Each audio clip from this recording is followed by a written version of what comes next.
Hello, story ടെല്ലറിൻ്റെ പുതിയൊരു വീഡിയോയിലേക്ക് എല്ലാവർക്കും സ്വാഗതം. ഇത് നിങ്ങൾക്ക് ഇഷ്ടപ്പെടുന്നുണ്ടെങ്കിൽ പ്ലീസ് ഒന്ന് സബ്സ്ക്രൈബ് ചെയ്യണേ. പിന്നെ നിങ്ങൾക്ക് വിഷ്വൽസ് യൂസ് ചെയ്യുന്നത് ഇഷ്ടമാണെങ്കിൽ അതും കൂടി ഒന്ന് കമൻറ്റ് ബോക്സിൽ പറയാൻ മടി കാണിക്കണ്ട. നിങ്ങളുടെ ഓരോ കമൻസ് വായിക്കുമ്പോഴാണ് എനിക്ക് നെക്സ്റ്റ് വീഡിയോ ഇടാൻ തോന്നുന്നത് തന്നെ. Okay, without much blabbering, let's get jump into the story. നിങ്ങളുടെ ഏതെങ്കിലും ഒരു ക്ലാസ്സിൽ ഇതുവരെ ഇൻസ്പെക്ഷൻ നടന്നോ? ഫ്രെഡ് അവരോട് ചോദിച്ചു. ഇല്ല, ഹെർമിയോനി ഉടനെ പറഞ്ഞു. നിങ്ങൾക്കോ? ഇപ്പോൾ ഉച്ചഭക്ഷണത്തിന് മുമ്പ്, ജോർജ് പറഞ്ഞു. ചാംസിൽ. എങ്ങനെയുണ്ടായിരുന്നു? ഹാരിയും ഹെർമിയോനിയും ഒരുമിച്ച് ചോദിച്ചു. അത്ര കുഴപ്പമൊന്നുമില്ല. അംബ്രിഡ്ജ് ഒരു ക്ലിപ്പ് ബോർഡിൽ കുറിപ്പുകൾ എഴുതിക്കൊണ്ട് മൂലക്കിരുന്നു. ഫ്ലിറ്റ്വിക്കിന്റെ സ്വഭാവം അറിയാമല്ലോ. അയാൾ അവളെ ഒരു അതിഥിയെ പോലെയാണ് പരിഗണിച്ചത്. അത് അയാൾക്കൊരു വിഷയമായി പോലും തോന്നിയില്ല. അവൾ കൂടുതലൊന്നും പറഞ്ഞില്ല. ക്ലാസുകൾ സാധാരണയായി എങ്ങനെയാണെന്ന് അലീഷയോട് ചോദിച്ചു. അലീഷ അവളോട് നല്ല ക്ലാസ്സാണെന്ന് പറഞ്ഞു, അത്രമാത്രം. വയസ്സൻ ഫ്ലിറ്റ്വിക്കിന് മാർക്ക് കുറയാൻ ഒരു സാധ്യതയുമില്ല, ജോർജ് പറഞ്ഞു. സാധാരണയായി അയാളുടെ വിഷയത്തിൽ എല്ലാവരും പാസ്സാകാറുണ്ട്. ഇന്നുച്ചയ്ക്ക് നിങ്ങൾക്ക് ആരുടെ ക്ലാസ്സാ? ഫ്രെഡ് ഹാരിയോട് ചോദിച്ചു. ട്രിലോണി. ഓ, അവരെ കണ്ടാൽ തന്നെ ടീ കൊടുക്കും. അംബ്രിഡ്ജിനും. വെൽ, നല്ല കുട്ടിയായി ഇന്ന് അംബ്രിഡ്ജിനോട് നല്ല രീതിയിൽ ഇരുന്നേക്കണം, ജോർജ് ഹാരിയെ ഉപദേശിച്ചു. ഇനി ക്വിഡിച്ച് പ്രാക്ടീസുകൾ നീ ഒഴിവാക്കിയാൽ ഏഞ്ചലീന അവളുടെ സ്വഭാവം അങ്ങ് മാറ്റും. പക്ഷേ പ്രൊഫസർ അംബ്രിഡ്ജിനെ കാണാൻ ഡിഫൻസ് അഗെയിൻസ്റ്റ് ഡാർക്ക് ആർട്സിനായി ഹാരിക്ക് കാത്തിരിക്കേണ്ടി വന്നില്ല. നിഴൽ വീണ ഡിവിനേഷൻ റൂമിന്റെ ഏറ്റവും പിൻഭാഗത്തുള്ള ഒരു സീറ്റിലിരുന്ന് അവൻ തന്റെ സ്വപ്ന ഡയറി പുറത്തെടുക്കുമ്പോൾ റോൺ അവന്റെ കൈമുട്ടുകൊണ്ട് ഹാരിയുടെ വാരിയലിൽ ഒന്നിടിച്ചു. ചുറ്റും നോക്കിയപ്പോൾ പ്രൊഫസർ അംബ്രിഡ്ജ് തറയിലെ ട്രാപ്പ് ഡോറിലൂടെ ഉയർന്നു വരുന്നത് അവൻ കണ്ടു. സന്തോഷത്തോടെ സംസാരിച്ചു കൊണ്ടിരുന്ന ക്ലാസ് പെട്ടെന്നങ്ങ് നിശബ്ദമായി.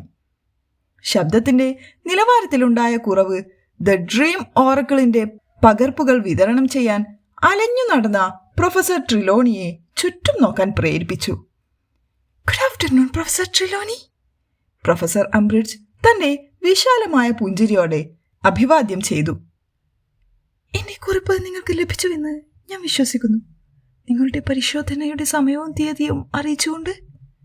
പ്രൊഫസർ ട്രിലോണി വളരെ അസംതൃപ്തയായി തലയാട്ടി. അവൾ അംബ്രിഡ്ജിന് പുറം തിരിഞ്ഞു നിന്ന് പുസ്തകങ്ങൾ നൽകുന്നത് തുടർന്നു. പുഞ്ചിരിച്ചുകൊണ്ട് പ്രൊഫസർ അംബ്രിഡ്ജ് ഏറ്റവും അടുത്തുള്ള ചാരുകസേരയുടെ പിൻഭാഗത്ത് പിടിച്ച് ക്ലാസിന്റെ മുന്നിലേക്ക് വലിച്ചു. പ്രൊഫസർ ട്രിലോണിയുടെ സീറ്റിൽ നിന്ന് കുറച്ചിഞ്ച് പിന്നിലായി അവൾ ഇരുന്നു.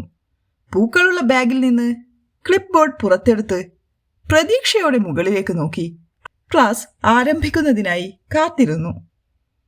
പ്രൊഫസർ ട്രിലോണി വിറയ്ക്കുന്ന കൈകളോടെ അവളുടെ ഷോൾ വലിച്ചു കെട്ടി തന്റെ വലിയ മാഗ്നിഫയിങ് ലെൻസിലൂടെ ക്ലാസ് നിരീക്ഷിച്ചു. നമുക്ക് സ്വപ്നപ്രവചനങ്ങളെക്കുറിച്ചുള്ള പഠനം തുടരാം. അവളുടെ ശബ്ദം ചെറുതായി വിറച്ചെങ്കിലും പതിവ് നിഗൂഢ ശബ്ദത്തെ കൊണ്ടുവരാൻ ആവുന്നത്ര ശ്രമിച്ചുകൊണ്ട് അവൾ പറഞ്ഞു. ദയവായി ജോഡികളായി തിരിഞ്ഞിരിക്കൂ. ഒറക്കിളിന്റെ സഹായത്തോടെ പരസ്പരം രാത്രിയിലെ ഏറ്റവും പുതിയ സ്വപ്നങ്ങൾ വ്യാഖ്യാനിക്കുക. അവൾ സീറ്റിലേക്ക് തിരികെ പോകാൻ തുനിഞ്ഞപ്പോൾ പ്രൊഫസർ അംബ്രിഡ്ജ് അതിന്റെ തൊട്ടടുത്തിരിക്കുന്നത് കണ്ടു. ഉടനെ ഇടത്തേക്ക് തിരിഞ്ഞ് പാർവതിയുടെയും ലാവൻഡറിന്റെയും അടുത്തേക്ക് പോയി. അടുത്ത കാലത്തായി കണ്ട സ്വപ്നത്തെക്കുറിച്ച് ആഴത്തിലുള്ള ചർച്ചയിലായിരുന്നു അവർ. ഹാരി തന്റെ ദ ഡ്രീം ഓറക്കിളിന്റെ കോപ്പി തുറന്നു. അംബ്രിഡ്ജിനെ രഹസ്യമായി നോക്കി. അവൾ ഇതിനകം ക്ലിപ്പ് ബോർഡിൽ എഴുതാൻ തുടങ്ങിയിരുന്നു. കുറച്ചു മിനിറ്റുകൾക്ക് ശേഷം അവൾ എഴുന്നേറ്റ് നിന്ന് ട്രിലോണിയുടെ പിന്നാലെ മുറിയിലൂടെ നടക്കാൻ തുടങ്ങി. വിദ്യാർത്ഥികളുമായുള്ള അവളുടെ സംഭാഷണങ്ങൾ ശ്രദ്ധിച്ചും അവിടെയും ഇവിടെയും ചോദ്യങ്ങൾ ചോദിച്ചു. ഹാരി തന്റെ പുസ്തകത്തിന് മുകളിലേക്ക് തിടുക്കത്തിൽ തലകുനിച്ചു. ഒരു സ്വപ്നം ആലോചിച്ച് പറ വേഗം, അവൻ റോണിനോട് പറഞ്ഞു. കഴിഞ്ഞ തവണ ഞാനല്ലേ പറഞ്ഞത്, റോൺ പ്രതിഷേധിച്ചു. ഇന്ന് നിന്റെ ഊഴമാണ്, നീ പറ. ഓ, എനിക്കറിയില്ല. കഴിഞ്ഞ കുറച്ച് ദിവസങ്ങളായി ഒന്നും സ്വപ്നം കണ്ടതായി ഓർമ്മയില്ലാത്ത ഹാരി നിരാശയോടെ പറഞ്ഞു. ഞാൻ സ്നേപ്പിനെ എൻ്റെ കോൾഡ്രോണിൽ മുക്കുന്ന സ്വപ്നം കണ്ടെന്ന് പറയാം. അതെ, അത് മതി. തൻ്റെ ഡ്രീം ഓറക്കിൾ തുറന്ന റോൺ അടക്കി ചിരിച്ചു. ഓക്കെ, സ്വപ്നം കണ്ട തീയതിയുമായി നിന്റെ പ്രായം കൂട്ടണം. പിന്നെ കാര്യത്തിലെ അക്ഷരങ്ങളുടെ എണ്ണം. അത് ഏതെടുക്കണം? മുക്കുന്നു എന്നെടുക്കണോ, കോൾഡ്രോൺ എന്നെടുക്കണോ, അതോ സ്നേപ്പ് എടുക്കണോ? അതൊന്നും സാരമില്ല, ഏതെങ്കിലും ഒന്ന് തിരഞ്ഞെടുക്ക്. ഹാരി പിന്നിലേക്ക് ഒരു നോട്ടം നോക്കി പറഞ്ഞു. പ്രൊഫസർ അംബ്രിഡ്ജ് ട്രിലോണിയുടെ പിറകിൽ നിന്ന് കുറിപ്പുകൾ എഴുതുകയായിരുന്നു. അതേസമയം ഡിവിഷൻ ടീച്ചർ നെവിലിനോട് അവന്റെ സ്വപ്ന ഡയറിയെക്കുറിച്ച് ചോദിച്ചു. എപ്പോഴാ നീ ഈ സ്വപ്നം കണ്ടത്? കണക്ക് കൂട്ടലുകളിൽ മുഴുകി റോൺ ചോദിച്ചു. ഇന്നലെ രാത്രി. അല്ലെങ്കിൽ നിനക്കിഷ്ടമുള്ളത് എഴുതിക്കോ, ഹാരി അവനോട് ആവശ്യപ്പെട്ടു. പ്രൊഫസർ ട്രിലോണിയോട് അംബ്രിഡ്ജ് എന്താണ് പറയുന്നതെന്ന് ശ്രദ്ധിക്കാൻ ഹാരി ശ്രമിച്ചു. അവരിപ്പോൾ അവനിൽ നിന്നും റോണിൽ നിന്നും ഒരു മേശ അകലെയാണ്. പ്രൊഫസർ അംബ്രിഡ്ജ് തന്റെ ക്ലിപ്ബോർഡിൽ മറ്റൊരു കുറിപ്പ് എഴുതുകയായിരുന്നു. ട്രിലോണി വളരെ ക്ഷീണിതയായി കാണപ്പെട്ടു. ട്രിലോണിയെ നോക്കി അംബ്രിഡ്ജ്, നിങ്ങൾ ഈ പോസ്റ്റിൽ എത്ര നാളായി? പ്രൊഫസർ ട്രിലോണി അവളെ നോക്കി. കൈകൾ കൂട്ടിപ്പിടിച്ച് തോളുകൾ അടുപ്പിച്ച് പരിശോധനയുടെ അപമാനത്തിൽ നിന്ന് കഴിയുന്നത്ര സ്വയം സംരക്ഷിക്കാൻ എന്ന വണ്ണം നിന്നു. ഒരു ചെറിയ ഇടവേളയ്ക്ക് ശേഷം ചോദ്യം അവഗണിക്കാൻ മാത്രം അരോചകമല്ലെന്ന് അവൾ കരുതിയിരിക്കാം. അഗാധമായ നീരസത്തോടെ മറുപടി വന്നു. ഏകദേശം 16 വർഷം. ഓ, നീണ്ട കാലം. പ്രൊഫസർ അംബ്രിഡ്ജ് തന്റെ ക്ലിപ്ബോർഡിൽ ഒരു കുറിപ്പെഴുതി പറഞ്ഞു. അപ്പോൾ പ്രൊഫസർ ഡംബിൾഡോറാണോ നിങ്ങളെ നിയമിച്ചത്? അതെ, പ്രൊഫസർ ട്രിലോണി ഉടൻ മറുപടി നൽകി. അംബ്രിഡ്ജ് മറ്റൊരു കുറിപ്പെഴുതി. നിങ്ങൾ പ്രശസ്തിയായ സന്യാസി കസാൻഡ്ര ട്രിലോണിയുടെ കൊച്ചുമകളാണോ? അതെ. പ്രൊഫസർ ട്രിലോണി തല അല്പം ഉയർത്തിപ്പിടിച്ചു. ക്ലിപ്ബോർഡിൽ മറ്റൊരു കുറിപ്പ്. പക്ഷേ എനിക്ക് തോന്നുന്നു, എനിക്ക് തെറ്റിയെങ്കിൽ എന്നെ തിരുത്തിക്കോളൂ. കസാൻഡ്രയ്ക്ക് ശേഷം നിങ്ങളുടെ കുടുംബത്തിൽ നിന്ന് ഭാവി പ്രവചന സിദ്ധി ലഭിച്ച ആദ്യത്തെ വ്യക്തി നിങ്ങളാണോ? പലരും ഇത് മറന്നു കളയുന്നു. 3 തലമുറകൾക്ക് ശേഷം.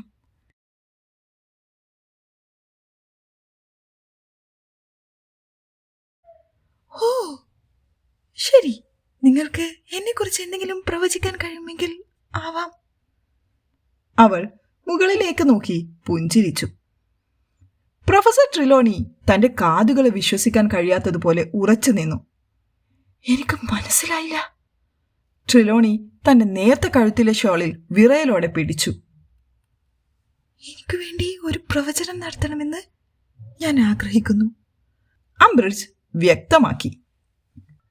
ഹാരിയും റോണും മാത്രമല്ല, ഇപ്പോൾ പുസ്തകങ്ങളുടെ പിന്നിലൂടെ ഒളിഞ്ഞു നോക്കുകയും കേൾക്കുകയും ചെയ്യുന്നത്. പ്രൊഫസർ ട്രിലോണിയുടെ മണികളും വളകളും കൂട്ടിമുട്ടുന്നത് കേട്ട് ക്ലാസ്സിലെ മിക്കവരും അവളെ അമ്പരപ്പോടെ നോക്കി. അഗ്നിപ്രകാരം ആന്തരിക കണ്ണ് പ്രവർത്തിക്കില്ല, അവൾ വിറച്ചുകൊണ്ട് പറഞ്ഞു. ഓ അതെയോ? പ്രൊഫസർ അംബ്രിഡ്ജ്. അല്ല അല്ല, അങ്ങനെയല്ല. പ്രൊഫസർ ട്രിലോണി പെട്ടെന്ന് തന്റെ പതിവ് അഭൗതിക ശബ്ദത്തിലേക്ക് ശ്രമിക്കുന്നതിനിടയിൽ പറഞ്ഞു. എന്നാൽ വിറയ്ക്കുന്ന ആ ശബ്ദം അതിന്റെ നിഗൂഢ പ്രഭാവം നശിപ്പിച്ചു. എനിക്ക് ചിലത് കാണുന്നു, നിങ്ങളെ ആശങ്കപ്പെടുത്തുന്ന എന്തോ ഒന്ന്. എനിക്ക് എന്തോ ഒന്ന് തോന്നുന്നു. ഇരുണ്ട എന്തോ എന്തോ ഗുരുതരമായ അപകടം. പ്രൊഫസർ ട്രിലോണി വിറയ്ക്കുന്ന വിരൽ പ്രൊഫസർ അംബ്രിഡ്ജിന് നേരെ ചൂണ്ടി. അവൾ പുരികങ്ങൾ ഉയർത്തി ട്രിലോണിയെ നോക്കി പുഞ്ചിരിച്ചുകൊണ്ടിരുന്നു. നിങ്ങൾ ഗുരുതരമായ അപകടത്തിലാണെന്ന് ഞാൻ കാണുന്നു, പ്രൊഫസർ ട്രിലോണി നാടകീയമായി പറഞ്ഞ് അവസാനിപ്പിച്ചു. ഒരു ഇടവേള. അംബ്രിഡ്ജിന്റെ പുരികങ്ങൾ അപ്പോഴും ഉയർന്നു തന്നെ കിടന്നു. റൈറ്റ്, അവൾ പതുക്കെ പറഞ്ഞു. ക്ലിപ്ബോർഡിൽ ഒരിക്കൽ കൂടി കുത്തിക്കുറിച്ചു. ശരി, ഇതാണോ നിങ്ങൾക്കാകെ അറിയുന്നത്? പ്രൊഫസർ ട്രിലോണിയിൽ നിന്നും അവൾ തിരിഞ്ഞു. ട്രിലോണിയുടെ നെഞ്ചു പിടഞ്ഞു. ഹാരി റോണിന്റെ കണ്ണിൽ നോക്കി. റോൺ താൻ ചിന്തിക്കുന്ന അതേ ചിന്തയിലാണെന്ന് അവന് മനസ്സിലായി. പ്രൊഫസർ ട്രിലോണി ഒരു കള്ളിയാണെന്ന് അവർക്ക് രണ്ടുപേർക്കും അറിയാമായിരുന്നു. എന്നാൽ മറുഭാഗത്ത് അവർക്ക് അംബ്രിഡ്ജിനോടുള്ള വെറുപ്പ് ട്രിലോണിയുടെ പക്ഷത്ത് ചേരാൻ അവരെ പ്രേരിപ്പിച്ചു. അവൾ അവരുടെ അടുത്ത് എത്തുന്നതുവരെ, അതായത് ഹാരിയുടെ മൂക്കിനടിയിൽ തന്റെ നീണ്ട വിരലുകൾ ഞൊടിച്ചുകൊണ്ട് അവൾ പതിവില്ലാത്ത വിധം ചടുലമായി പറഞ്ഞു, നിന്റെ സ്വപ്ന ഡയറിയിൽ നിങ്ങൾ നടത്തിയ തുടക്കം ഞാൻ കാണട്ടെ പ്ലീസ്. അവളുടെ ശബ്ദം ഹാരിയുടെ സ്വപ്നങ്ങൾ വ്യാഖ്യാനിക്കാൻ തുടങ്ങിയപ്പോഴേ ഹാരിക്ക് അവളോട് അനുകമ്പ കുറഞ്ഞു. പ്രൊഫസർ അംബ്രിഡ്ജ് കുറച്ചടി അകലെ നിന്നുകൊണ്ട് ക്ലിപ്പ് ബോർഡിൽ വീണ്ടും വീണ്ടും കുറിപ്പുകൾ എഴുതി. മണി മുഴങ്ങിയപ്പോൾ അവൾ ആദ്യം വെള്ളി ഓവണി ഇറങ്ങി. 10 മിനിറ്റിന് ശേഷം അവർ അവരുടെ defence against the dark arts ക്ലാസ്സിൽ എത്തുമ്പോൾ അംബ്രിഡ്ജ് അവർക്കെല്ലാം വേണ്ടി കാത്തിരിക്കുകയായിരുന്നു. അവർ മുറിയിലേക്ക് പ്രവേശിക്കുമ്പോൾ അവൾ സ്വയം മൂളി പുഞ്ചിരിച്ചുകൊണ്ടിരുന്നു. ഹാരിയും റോണും ഡിവിനേഷനിൽ എന്താണ് സംഭവിച്ചതെന്ന് കൃത്യമായി ഹെർമിയോണിയോട് പറഞ്ഞു. അവൾ ആ സമയം അരിത്മാൻസിയിലായിരുന്നു. എല്ലാവരും ഡിഫൻസീവ് മാജിക്കൽ തിയറിയുടെ പകർപ്പുകൾ പുറത്തെടുത്തു. ഹെർമിയോണി എന്തെങ്കിലും ചോദ്യങ്ങൾ ചോദിക്കുന്നതിന് മുമ്പ് തന്നെ അംബ്രിഡ്ജ് എല്ലാവരോടും നിശബ്ദത പാലിക്കാൻ കൽപ്പിച്ചു. വാൻസ് മാറ്റിവെക്കൂ, അവൾ എല്ലാവരോടും പുഞ്ചിരിയോടെ നിർദ്ദേശിച്ചു. അവ പുറത്തെടുക്കാൻ പ്രതീക്ഷയോടെ കാത്തിരുന്ന കുട്ടികൾ സങ്കടത്തോടെ അവ അവരുടെ ബാഗുകളിലേക്ക് തിരികെ തിരുകി. 1-ാം അധ്യായം നമ്മൾ അവസാന ക്ലാസ്സിൽ പൂർത്തിയാക്കിയതുകൊണ്ട് ഇന്ന് എല്ലാവരും 19-ാം പേജിലേക്ക് മറിച്ച് 2-ാം അധ്യായം പൊതുപ്രതിരോധ സിദ്ധാന്തങ്ങളും അവയുടെ ഡെറിവേഷനും ആരംഭിച്ചുകൊള്ളൂ. സംസാരിക്കേണ്ട ആവശ്യമില്ല. അവൾ ആത്മസംതൃപ്തി നിറഞ്ഞ പുഞ്ചിരിയോടെ തന്റെ മേശപ്പുറത്തിരുന്നു. ഒരു ദീർഘനിശ്വാസത്തോടെ ക്ലാസ്സിലെ എല്ലാവരും 19-ാം പേജിലേക്ക് മറിച്ചു. ഇങ്ങനെ വർഷം മുഴുവൻ വായിക്കാൻ മാത്രം അധ്യായങ്ങൾ പുസ്തകത്തിലുണ്ടോ എന്ന് ഹാരി മൂകമായി ചിന്തിച്ച് ഉള്ളടക്ക പേജ് പരിശോധിക്കാൻ തുടങ്ങിയപ്പോഴാണ് ഹെർമിയോണിയുടെ കൈ വീണ്ടും വായുവിൽ ഉയർന്നത് അവൻ ശ്രദ്ധിച്ചത്. പ്രൊഫസർ അംബ്രിഡ്ജും ശ്രദ്ധിച്ചിരുന്നു. മാത്രമല്ല, അത്തരമൊരു സംഭവ വികാസത്തിനായി അവർ ഒരു തരം തന്ത്രം വികസിപ്പിച്ചെടുത്തതായി തോന്നി. ഹെർമിയോണിയെ ശ്രദ്ധിച്ചില്ലെന്ന് നടിക്കുന്നതിനു പകരം അവൾ എഴുന്നേറ്റു നിന്ന് മുൻനിരയിലെ മേശക്കരികിലൂടെ നടന്നു. അവർ മുഖാമുഖം എത്തുന്നതുവരെ. പിന്നെ ക്ലാസ്സിലെ മറ്റുള്ളവർക്ക് കേൾക്കാൻ കഴിയാത്ത വിധം അവൾ താഴ്ന്നു മന്ത്രിച്ചു, മിസ് ഗ്രേഞ്ചർ, ഇത്തവണ എന്താണ്? ഞാൻ 2-ാം അധ്യായം വായിച്ചു കഴിഞ്ഞു, ഹെർമിയോണി പറഞ്ഞു. ശരി, അപ്പോൾ 3-ാം അധ്യായത്തിലേക്ക് പോകാം. ഞാൻ അതും വായിച്ചു. ഞാൻ ഈ പുസ്തകം മുഴുവൻ വായിച്ചു. പ്രൊഫസർ അംബ്രിഡ്ജ് ഞെട്ടി, പക്ഷേ പെട്ടെന്ന് തന്നെ സമനില വീണ്ടെടുത്തു. ശരി, അപ്പോൾ 15-ാം അധ്യായത്തിലെ കൗണ്ടർ ജിങ്സുകളെ കുറിച്ച് സ്ലിംഗാർഡ് എന്താണ് പറയുന്നതെന്ന് പറയൂ. കൗണ്ടർ ജിങ്സുകൾ തെറ്റായ പേരുകളാണ് നൽകിയിരിക്കുന്നത് എന്നാണ് അദ്ദേഹം പറയുന്നത്. ഹെർമിയോണി ഉടനടി മറുപടി നൽകി. കൗണ്ടർ ജിങ്സ് എന്നത് ആളുകൾ അവരുടെ ജിങ്സിനെ കൂടുതൽ സ്വീകാര്യമായി തോന്നിപ്പിക്കാൻ ആഗ്രഹിക്കുമ്പോൾ അവർ നൽകുന്ന ഒരു പേര് മാത്രമാണെന്ന് അദ്ദേഹം പറയുന്നു. പ്രൊഫസർ അംബ്രിഡ്ജ് പുരികമുയർത്തി. അവളുടെ ആഗ്രഹത്തിന് വിരുദ്ധമായി അവൾക്കത് ഇഷ്ടപ്പെട്ടുവെന്ന് ഹാരിക്ക് മനസ്സിലായി. പക്ഷേ ഞാൻ വിയോജിക്കുന്നു, ഹെർമിയോണി തുടർന്നു. അംബ്രിഡ്ജിന്റെ പുരികങ്ങൾ അല്പം കൂടി മുകളിലേക്ക് ഉയർന്നു. അവളുടെ നോട്ടം തണുത്തു. നിങ്ങൾ വിയോജിക്കുന്നുവെന്നോ? അതെ, ഹെർമിയോണി വ്യക്തമാക്കി. അംബ്രിഡ്ജിൽ നിന്നും വ്യത്യസ്തമായി അവൾ മന്ത്രിക്കുകയായിരുന്നില്ല, മറിച്ച് കൃത്യവും ഹൃദ്യവുമായ ശബ്ദത്തിൽ സംസാരിച്ചു. അതപ്പോഴേക്കും ക്ലാസ്സിലെ മറ്റുള്ളവരുടെ ശ്രദ്ധ ആകർഷിച്ചിരുന്നു. മിസ്റ്റർ സ്ലിംഗാർഡിന് ജിങ്സുകൾ ഇഷ്ടമല്ല, പക്ഷേ അവ പ്രതിരോധത്തിനായി ഉപയോഗിക്കുമ്പോൾ വളരെ ഉപയോഗപ്രദമാകുന്ന ഒന്നാണെന്ന് ഞാൻ മനസ്സിലാക്കുന്നു.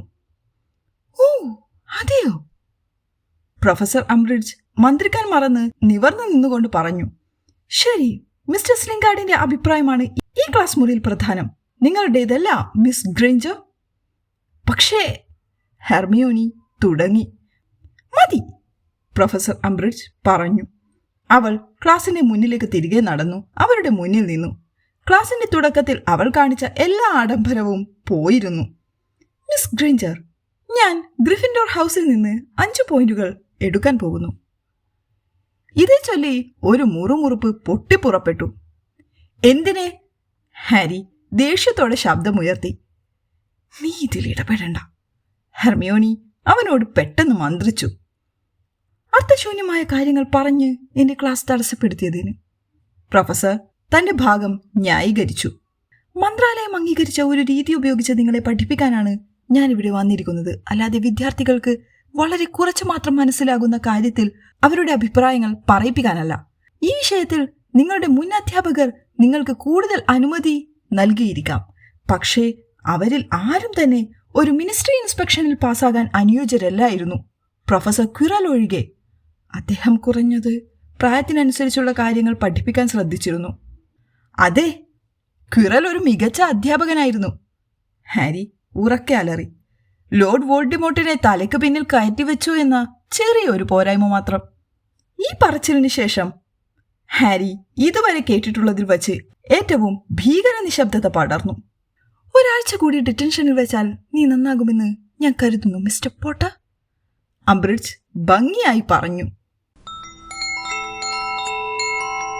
ഹാരിയുടെ കൈയുടെ പിൻഭാഗത്തുള്ള മുറിവ് കഷ്ടിച്ച് സുഖപ്പെട്ടു വരികയായിരുന്നു. പിറ്റേന്ന് പ്രഭാതമായപ്പോഴേക്കും അത് വീണ്ടും രക്തസ്രാവം തുടങ്ങി. വൈകുന്നേരത്തെ ഡിറ്റൻഷനിൽ അവൻ യാതൊന്നും പരാതിപ്പെട്ടിരുന്നില്ല. അംബ്രിഡ്ജിന് ആ സംതൃപ്തി നൽകരുതെന്ന് അവൻ ദൃഢനിശ്ചയം ചെയ്തിരുന്നു. അവൻ വീണ്ടും വീണ്ടും ഞാൻ കള്ളം പറയരുത് എന്നെഴുതി. അവന്റെ ചുണ്ടുകളിൽ നിന്ന് ഒരു ശബ്ദം പോലും പുറപ്പെട്ടില്ല. പക്ഷേ മുറിവ് കൂടുതൽ ആഴത്തിലായി. ഈ 2ാം ആഴ്ചയിലെ ഡിറ്റൻഷന്റെ ഏറ്റവും മോശം ഭാഗം ജോർജ് പ്രവചിച്ചതുപോലെ ഏഞ്ചലിനയുടെ പ്രതികരണമായിരുന്നു. ചൊവ്വാഴ്ച ഗ്രിഫിൻഡോർ ടേബിളിൽ പ്രഭാത ഭക്ഷണത്തിനായി എത്തിയപ്പോൾ അവൾ അവനെ വളഞ്ഞു. അവളുടെ അലർച്ച കേട്ട് പ്രൊഫസർ മക്ഗൊനാഗൽ സ്റ്റാഫ് ടേബിളിൽ നിന്നും അവരുടെ നേരെ പാഞ്ഞു വന്നു. മിസ് ജോൺസൺ, ഗ്രേറ്റ് ഹാളിൽ വെച്ച് ഇങ്ങനെയൊരു ബഹളം ഉണ്ടാക്കാനുള്ള ധൈര്യം എവിടുന്ന് കിട്ടി? ഗ്രിഫിൻഡോറിൽ നിന്ന് 5 പോയിന്റ്സ്. പക്ഷെ പ്രൊഫസർ, ഇവൻ പോയി വീണ്ടും ഡിറ്റൻഷൻ വാങ്ങിച്ചിരിക്കുന്നു. ഇതെന്താണ് പോട്ടർ? പ്രൊഫസർ മക്ഗൊനാഗൽ രൂക്ഷമായി ചോദിച്ചു. ഡിറ്റൻഷനോ? ആരിൽ നിന്ന്? പ്രൊഫസർ അംബ്രിഡ്ജിൽ നിന്ന്. പ്രൊഫസർ മക്ഗൊനാഗലിന്റെ ചതുരാകൃതിയിലുള്ള കൊന്ത പോലുള്ള കണ്ണുകളെ നേരിടാനാകാതെ ഹാരി മന്ത്രിച്ചു. അതായത് കഴിഞ്ഞ തിങ്കളാഴ്ച ഞാൻ നിനക്ക് നൽകിയ അവസാന വാണിങ്ങിന് ശേഷവും നീ ധിക്കാരം കാണിച്ച് ഡിറ്റൻഷൻ വാങ്ങിയെന്ന്. പിന്നിലുള്ള റേവൻ ക്ലോ സംഘത്തിന് കേൾക്കാൻ കഴിയാത്ത വിധം അവൾ ശബ്ദം താഴ്ത്തി. അതെ, ഹാരി മന്ത്രിച്ചു. പോട്ടാ, നീ സ്വയം നിയന്ത്രിക്കണം. നീ ഗൗരവമേറിയ കാര്യത്തിലേക്ക് നീങ്ങുകയാണ്. ഗ്രിഫിൻഡോറിൽ നിന്ന് മറ്റൊരു 5 പോയിന്റ്സ് കൂടി. പ്രൊഫസർ വേണ്ട. ഹാരി ഈ അനീതിയിൽ രോഷാകുലനായി. ഇതിനകം തന്നെ ഞാൻ ശിക്ഷ അനുഭവിക്കുന്നുണ്ട്, പിന്നെ എന്തിനാണ് നിങ്ങളും പോയിന്റുകൾ എടുക്കുന്നത്? കാരണം ഡിറ്റൻഷൻ നിങ്ങളിൽ ഒരു സ്വാധീനവും ചെലുത്തുന്നതായി തോന്നുന്നില്ല, പ്രൊഫസർ മക്ഗൊനാഗൽ കഠിനമായി പറഞ്ഞു. വേണ്ട, ഒരു പരാതിയും കൊണ്ടുവരേണ്ട പോട്ടർ. പിന്നെ മിസ് ജോൺസൺ, ഭാവിയിൽ നിങ്ങളുടെ ഈ ആർപ്പുവിളികൾ ക്വിഡിച്ച് പിച്ചിൽ ഒതുക്കി നിർത്തണം, അല്ലെങ്കിൽ ടീം ക്യാപ്റ്റൻസി നഷ്ടപ്പെടാനുള്ള സാധ്യതയുണ്ട്. പ്രൊഫസർ മക്ഗൊനാഗൽ സ്റ്റാഫ് ടേബിളിലേക്ക് തിരിഞ്ഞു നടന്നു. ഏഞ്ചലീന ഹാരിയെ അഗാധമായ വെറുപ്പോടെ നോക്കി പിന്തിരിഞ്ഞു. അവൻ കോപത്തോടെ റോണിന്റെ അരികിലുള്ള ബെഞ്ചിലിരുന്നു. എല്ലാ രാത്രിയിലും മുറിയുന്നത് എന്റെ കൈ, അതിന് ഗ്രിഫിൻഡോറിൽ നിന്ന് പോയിന്റും. ഇതെങ്ങനെ ന്യായമാകും? എനിക്കറിയാം സുഹൃത്തെ. ഹാരിയുടെ പ്ലേറ്റിലേക്ക് ബേക്കൺ വെച്ചുകൊണ്ട് റോൺ സഹതാപത്തോടെ അവനെ ആശ്വസിപ്പിച്ചു. വട്ട് തന്നെ. എന്നിട്ടും ഹെർമിയോണി തന്റെ ദിനപത്രത്തിന്റെ താളുകൾ വെറുതെ വായിച്ച് ഒന്നും മിണ്ടാതെയിരുന്നു. മക്ഗൊനാഗൽ പറഞ്ഞത് ശരിയാണെന്ന് നീ കരുതുന്നുണ്ടാകും അല്ലേ? ഹെർമിയോണിയുടെ മുഖം മറയ്ക്കുന്ന കൊർണീലിയസ് ഫഡ്ജിന്റെ ചിത്രത്തിലേക്ക് നോക്കി ഹാരി ദേഷ്യപ്പെട്ടു. അവൾ പോയിന്റുകൾ എടുക്കേണ്ടിയിരുന്നില്ല എന്ന് ഞാൻ ആഗ്രഹിക്കുന്നു, പക്ഷേ അംബ്രിഡ്ജിനോട് ദേഷ്യപ്പെടരുതെന്ന് അവൾ മുന്നറിയിപ്പ് നൽകിയത് ശരിയാണെന്ന് കരുതുന്നു, ഹെർമിയോണി പറഞ്ഞു നിർത്തി. അതേസമയം ഫഡ്ജ് 1-ാം പേജിൽ നിന്ന് ശക്തിയായി ആംഗ്യം കാണിച്ചു. ചാംസ് മുഴുവൻ ഹാരി ഹെർമിയോണിയോട് സംസാരിച്ചതേയില്ല. അവർ ട്രാൻസ്ഫിഗറേഷനിലേക്ക് കടന്നപ്പോൾ പ്രൊഫസർ ആംബ്രിഡ്ജ് ഒരു മൂലയിൽ ഇരിക്കുകയായിരുന്നു. അവളുടെ ക്ലിപ്പ് ബോർഡും അവളെയും കണ്ടപ്പോൾ തന്നെ പ്രഭാത ഭക്ഷണത്തിന്റെ ഓർമ്മകൾ ഹാരിയുടെ മനസ്സിൽ നിന്ന് പുറന്തള്ളപ്പെട്ടു. ആംബ്രിഡ്ജിന് അർഹമായത് കിട്ടുന്നത് ഇപ്പോൾ കാണാം എന്ന് പതിവ് സീറ്റുകളിൽ ഇരുന്നു കൊണ്ട് റോൺ മന്ത്രിച്ചു. പ്രൊഫസർ ആംബ്രിഡ്ജ് അവിടെയുണ്ടെന്ന് അറിയാമെന്ന ഒരു സൂചന പോലും നൽകാതെ മക്ഗൊനാഗൽ മുറിയിലേക്ക് നടന്നു കയറി. ശരി, അവൾ പറഞ്ഞു. ഉടനെ നിശബ്ദത വീണു. മിസ്റ്റർ ഫിന്നിഗൻ, പ്ലീസ് ഈ ഹോംവർക്ക് തിരികെ കൊടുക്കൂ. മിസ് ബ്രൗൺ, പ്ലീസ് ഈ പെട്ടിയിലെ എലികളെ വന്നെടുത്തോളൂ. കുട്ടി, അവ നിങ്ങളെ ഉപദ്രവിക്കില്ല. ഓരോ വിദ്യാർത്ഥിക്കും ഓരോന്ന് നൽകൂ. പിന്നെ പ്രൊഫസർ ആംബ്രിഡ്ജ് ചുമച്ചു. ടേം തുടക്കത്തിലെ രാത്രിയിൽ ഡംബിൾഡോറിനെ തടസ്സപ്പെടുത്താൻ ഉപയോഗിച്ച അതേ ചുമ. മക്ഗൊനാഗൽ അവളെ അവഗണിച്ചു. സീമസ് ഹാരിയുടെ ഉപന്യാസം അവന് തിരികെ കൊടുത്തു. ഹാരി അവന് നോക്കാതെ അതെടുത്തു. അവന് നേടാൻ കഴിഞ്ഞതിൽ ആശ്വസിച്ചു. ഇനി എല്ലാവരും ശ്രദ്ധിക്കൂ. ഡീൻ തോമസ്, നിങ്ങൾ വീണ്ടും ആ എലിയെ അങ്ങനെ ചെയ്താൽ ഞാൻ നിങ്ങളെ ഡിറ്റൻഷനിൽ വെക്കും. നിങ്ങളിൽ മിക്കവരും ഇപ്പോൾ നിങ്ങളുടെ ഒച്ചുകളെ വിജയകരമായി വാനിഷ് ചെയ്യാൻ പഠിച്ചിരിക്കുന്നു. ഒരു നിശ്ചിത അളവിലുള്ള പുറംതോട് അവശേഷിച്ചവർക്ക് പോലും മന്ത്രത്തിന്റെ സാരാംശം മനസ്സിലായി. അതുകൊണ്ട് ഇന്ന് നമ്മൾ പ്രൊഫസർ ആംബ്രിഡ്ജ് വീണ്ടും ചുമച്ചു. യെസ്. പ്രൊഫസർ മക്ഗൊനാഗൽ തിരിഞ്ഞു. അവളുടെ പുരികങ്ങൾ പരസ്പരം വളരെ അടുത്തതിനാൽ അവ ഒരു നീണ്ട കർശനമായ രേഖ രൂപപ്പെടുത്തുന്നത് പോലെ തോന്നി. പ്രൊഫസർ, നിങ്ങളുടെ പരിശോധനയുടെ സമയവും തീയതിയും പറയുന്ന എൻ്റെ കുറിപ്പ് നിങ്ങൾക്ക് ലഭിച്ചോ ഇല്ലയോ എന്ന് ഞാൻ ചിന്തിക്കുകയായിരുന്നു. എനിക്കത് കിട്ടിയിരിക്കണം, അല്ലെങ്കിൽ എൻ്റെ ക്ലാസ് മുറിയിൽ നിങ്ങൾ എന്താണ് ചെയ്യുന്നതെന്ന് ഞാൻ നിങ്ങളോട് ചോദിക്കുമായിരുന്നു. മക്ഗൊനാഗൽ ആംബ്രിഡ്ജിനോട് സ്വരം കടുപ്പിച്ചു പറഞ്ഞു. വിദ്യാർത്ഥികളിൽ പലരും സന്തോഷത്തിന്റെ നോട്ടങ്ങൾ കൈമാറി. അപ്പോൾ ഞാൻ പറഞ്ഞതുപോലെ ഇന്ന് നമ്മൾ കൂടുതൽ ബുദ്ധിമുട്ടുള്ള വാനിഷ്മെന്റ് ഓഫ് മൈസ് പരിശീലിക്കും. വാനിഷിംഗ് സ്പെൽ എനിക്ക് മനസ്സിലാകുന്നില്ല. പ്രൊഫസർ മക്ഗൊനാഗൽ തണുത്ത കോപത്തോടെ ആംബ്രിഡ്ജിന്റെ നേരെ തിരിഞ്ഞുകൊണ്ട് പറഞ്ഞു. നിങ്ങൾ എന്നെ തടസ്സപ്പെടുത്തുന്നത് തുടർന്നാൽ എൻ്റെ പതിവ് അധ്യാപന രീതികളെക്കുറിച്ച് നിങ്ങൾക്ക് എങ്ങനെ ഒരു ധാരണ ലഭിക്കും? നോക്ക്, ഞാൻ സംസാരിക്കുമ്പോൾ സാധാരണയായി ആളുകളെ സംസാരിക്കാൻ ഞാൻ അനുവദിക്കാറില്ല. ഒരടി കിട്ടിയതുപോലെയായി ആംബ്രിഡ്ജിന്റെ മുഖം. അവൾ ഒന്നും മിണ്ടിയില്ല. പക്ഷെ അവളുടെ കടലാസ് നേരെയാക്കി കോപത്തോടെ കുത്തിക്കുറിക്കാൻ തുടങ്ങി.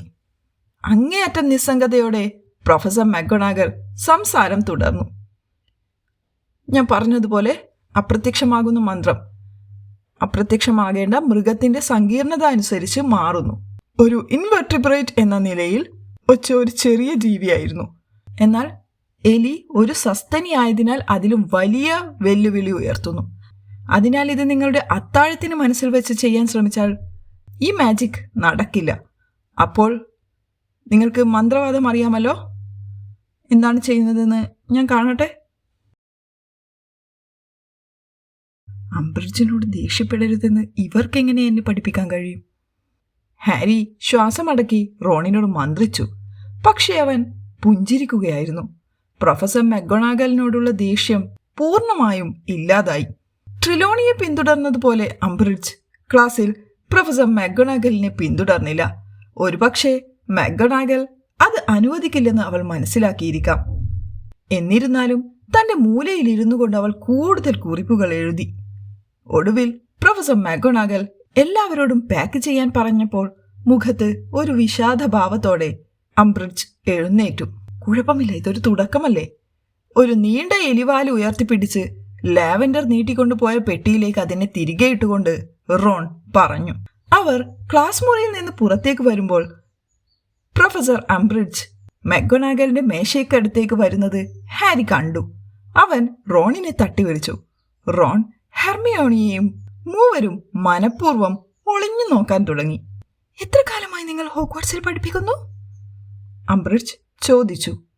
ഈ ഡിസംബറിൽ 39 വർഷം. പ്രൊഫസർ മക്ഗൊനാഗൽ തന്റെ ബാഗ് അടച്ചു വച്ചുകൊണ്ട് പരുഷമായി പറഞ്ഞു. വെരി വെൽ, അവൾ പറഞ്ഞു. ദിവസത്തിനുള്ളിൽ നിങ്ങളുടെ പരിശോധനയുടെ ഫലങ്ങൾ നിങ്ങൾക്ക് ലഭിക്കും. എനിക്ക് അത്രയും നേരം കാത്തിരിക്കാൻ വയ്യ. പ്രൊഫസർ മക്ഗോണഗൽ തണുത്ത നിസ്സംഗമായ ശബ്ദത്തിൽ പറഞ്ഞു. അവൾ വാതിലിനടുത്തേക്ക് നടന്നു. വേഗം ഇറങ്ങ് നിങ്ങൾ 3 പേരും. ഹാരിയെയും റോണിനെയും ഹെർമിയോണിയെയും പിടിച്ച് അവൾ കൂട്ടിച്ചേർത്തു. ഹാരിക്ക് അവൾക്ക് ഒരു നേരിയ പുഞ്ചിരി നൽകാതിരിക്കാൻ കഴിഞ്ഞില്ല. നിങ്ങൾ ആരെങ്കിലും ചാനൽ സബ്സ്ക്രൈബ് ചെയ്യാതെയാണ് കാണുന്നതെങ്കിൽ ഒന്ന് സബ്സ്ക്രൈബ് ചെയ്യണേ. അതെനിക്കൊരു ഹെൽപ്പായിരിക്കും. നെക്സ്റ്റ് വീഡിയോയുമായി വരുന്നത് വരെ എല്ലാവരും take care, stay healthy, stay safe. Thank you.